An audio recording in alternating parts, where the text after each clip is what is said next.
আবু হুরায়রা রাদিয়াল্লাহু আনহু থেকে বর্ণিত, তিনি বলেন, রাসূল সাল্লাল্লাহু আলাইহি ওয়াসাল্লাম বলেছেন, আল্লাহ তাআলা বলেন, রোজা ব্যতীত আদম সন্তানের প্রতিটি ইবাদতই তার নিজের জন্য, কিন্তু রোজা শুধু আমার জন্য, তাই এর প্রতিদান আমি নিজেই দেব।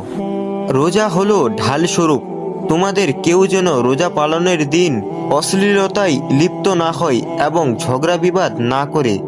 যদি কেউ তাকে গালি দেয়, তবে সে যেন বলে, আমি রোজাদার। আল্লাহর কসম, যার হাতে আমি মুহাম্মদের প্রাণ, অবশ্যই রোজাদারের মুখের গন্ধ আল্লাহর নিকট মিশকের গন্ধের চেয়েও সুগন্ধি।